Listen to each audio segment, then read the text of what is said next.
नमस्कार साथियों। आज का प्रकरण बिहारी रत्नाकर बिहारी सतसई पर आधारित यह अध्याय बीए भाग द्वितीय के लिए कोटा विश्वविद्यालय में बीए सेकेंड ईयर के लिए निर्धारित जो अध्याय हैं वो मुख्यतः रीतिकाल से संबंधित हैं। रीतिकाल के प्रमुख कवियों को और उनकी रचनाओं से संकलित अंश को इसमें शामिल किया गया है। प्रथम अध्याय केशवदास का था। उनके पदों मुख्यतः रामचंद्रिका से लिए गए कवितांश के बारे में, उनके अर्थ, उसकी व्याख्या से संबंधित वो वीडियो पहले बनाए जा चुके हैं। दूसरा प्रकरण या दूसरा अध्याय बिहारी जी से संबंधित है। बिहारी रीतिकाल के प्रतिनिधि कवियों में से एक हैं।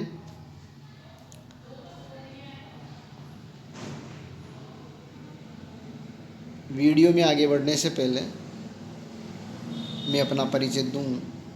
मैं मनीष नेनीवाल, सहायक आचार्य हिंदी, राजकीय महाविद्यालय चौमेला, जिला झालावाड़।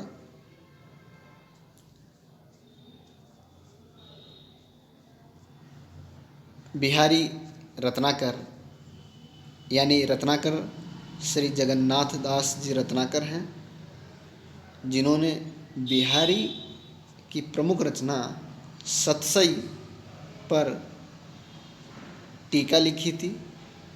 सतसई रीतिकाल ही नहीं, संपूर्ण हिंदी साहित्य में बिहारी जी की सतसई सर्वाधिक प्रसिद्ध रचनाओं में से एक हैं, जिन पर सर्वाधिक टीकाएं लिखी गई। उन सभी टीकाओं में से जगन्नाथ दास रत्नाकर जी की जो टीका है वो सर्वश्रेष्ठ मानी जाती हैं। बिहारी जी की सतसई में जितने दोहे हैं लगभग 713, उन दोहों को समाहित करते हुए उनके शब्दार्थ, व्याख्या आदि को सम्मिलित करते हुए जगन्नाथ दास जी ने एक सर्वश्रेष्ठ कृति उपलब्ध कराई है बिहारी रत्नाकर नाम से। सबसे पहले हम बिहारी के विषय में जान लेते हैं। बिहारी जी हिंदी साहित्य के रीतिकाल के प्रतिनिधि कवि हैं। इनका जन्म सन 1995 में ग्वालियर में हुआ था। ये जाति से माथुर चौबे हैं यानी चतुर्वेदी। इनके पिता का नाम था केशव राय। जो केशव दास जी जो रीतिकाल के प्रथम आचार्य हैं वे भिन्न हैं, वे अलग हैं। इनके पिता केशव राय जी मथुरा के चौबे परिवार वाले हैं। जब बिहारी 8 वर्ष के थे तब इनके पिता इन्हें ओरछा ले गए थे और उनका बचपन बुंदेलखंड में बीता। इनके गुरु का नाम है नरहरि दास और युवावस्था में ये अपने ससुराल मथुरा में आ गए थे, तो इनका ससुराल मथुरा में ही व्यतीत हुआ और इनकी युवावस्था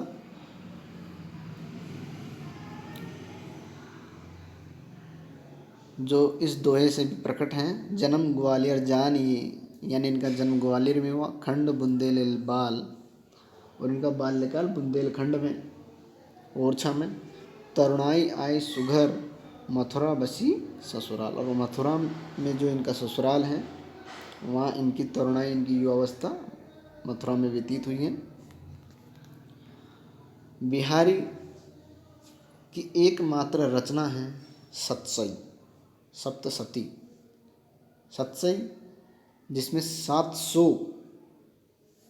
छंद हों। सतसई 700 छंद से बनी रचना को सतसई कहते हैं। इस एकमात्र रचना से ही बिहारी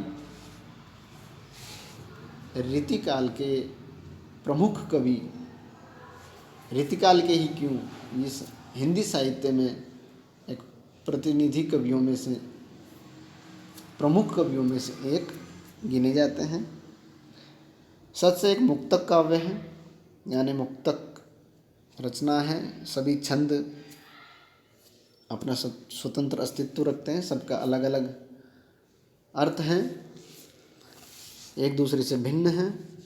इसमें 713 दोहे संकलित हैं, सभी दोहे सुंदर सराहनीय हैं। सतसई में ब्रजभाषा का प्रयोग हुआ है। संपूर्ण रीतिकाल में ब्रजभाषा का ही प्राधान्य है। सभी कवियों ने ब्रजभाषा का ही प्रयोग काव्य में किया है, अतः सतसई में भी ब्रजभाषा आना स्वाभाविक है। ब्रजभाषा ही उस समय उत्तर भारत की एक सर्वमान्य, सर्व कवि सम्मानित, सभी कवियों द्वारा सम्मानित और ग्राह्य काव्य भाषा के रूप में प्रतिष्ठित थी।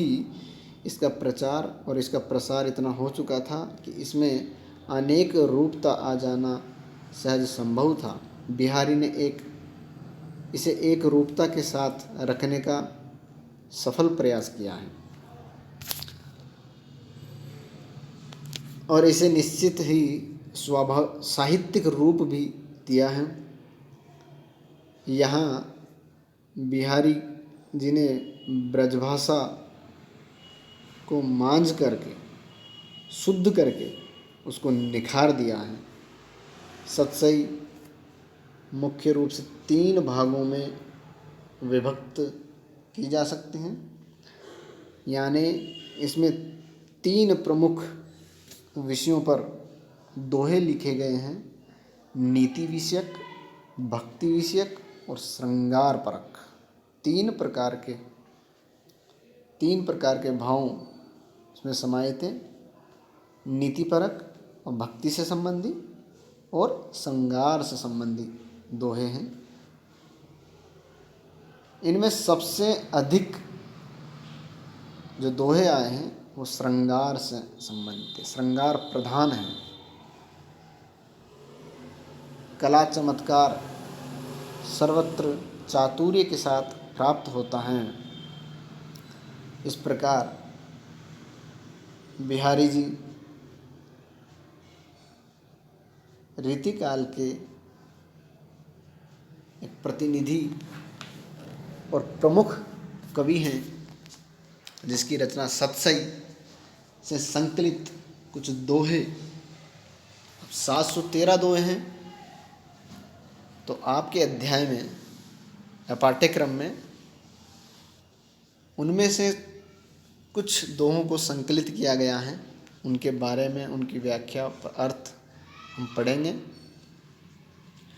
सतसई पर कई सारी टीकाएं लिखी गई, कई भाषाओं में सतसई का अनुवाद किया गया है, उर्दू में, अंग्रेजी में, कई भाषाओं में इसका अनुवाद भी किया गया है।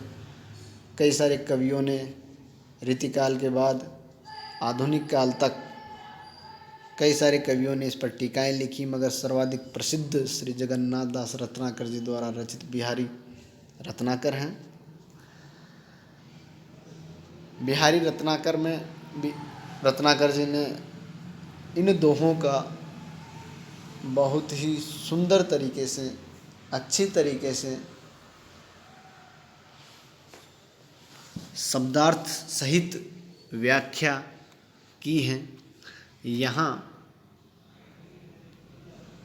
पाठ्यक्रम में शामिल दोहों में से सबसे पहला दोहा लिया गया है मेरी बहु बाधा हरो। यह दोहा सतसई में का प्रारंभ है, यानी सबसे पहला दोहा सतसई का राधा जी को समर्पित है। यहाँ ये दोहा मंगलाचरण के रूप में भी समझा जा सकता है, यानी कवि ने अपनी रचना का प्रारंभ करते हुए अपनी स्तुत्य राधा और कृष्ण को याद किया है। इसमें राधा का गुणगान है।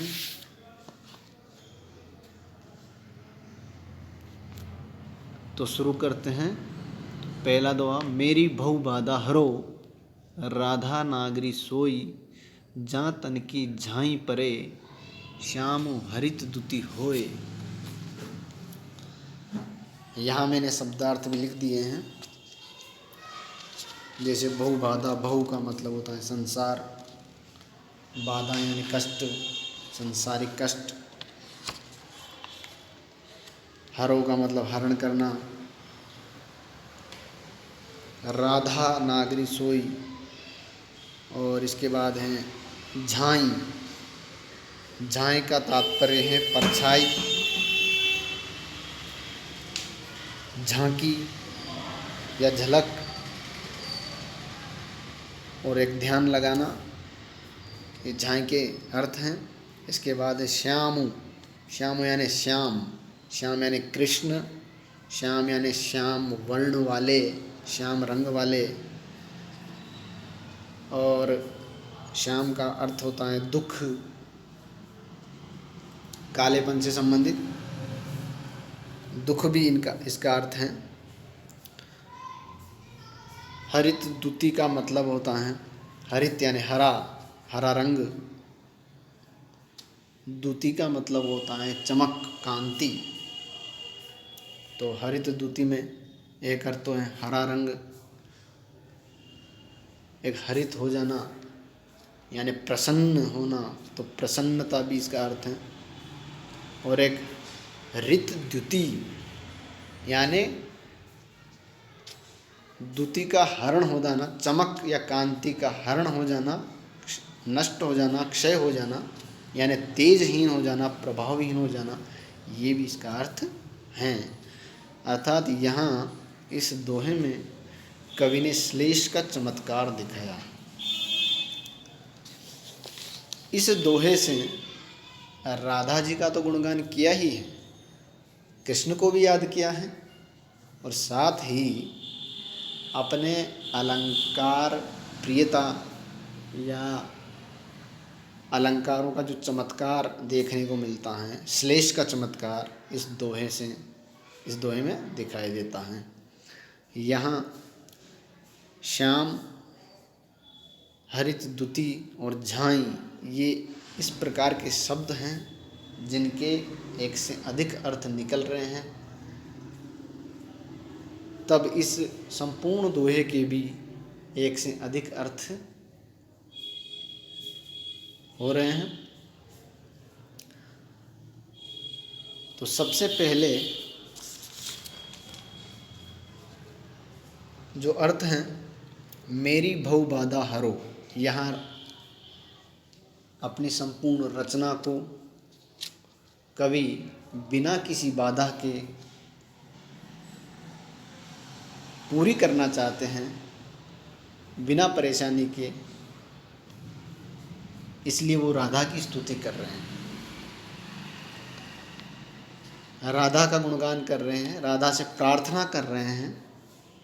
इसीलिए ये दोहा सतसई में सबसे प्रथम आया है। अपनी सतसई को बिना विघ्न के पूरी करने के लिए राधा जी की स्तुति में समर्पित दोहा है। मेरी भव बाधा हरो, यानी मेरी समस्त सांसारिक कष्टों को, सभी बाधाओं को, सभी परेशानियों को दूर करो, हर लो, हरण कर लो। राधा नागरी सोई, हे चतुर राधिका। सोई यानी वही। कौन वही?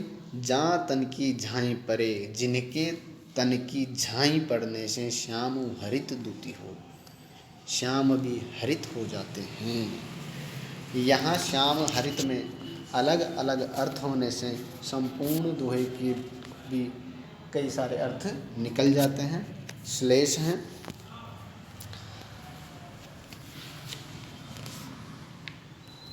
तो अलग अलग अर्थों में हम इस दोहे को समझेंगे। जहाँ तन की झाई परे, झाई का मतलब परछाई पड़ने से, श्याम हरित दुति होई, श्याम भी हरित हो जाते हैं, तो प्रसन्न हो जाते हैं। सबसे पहले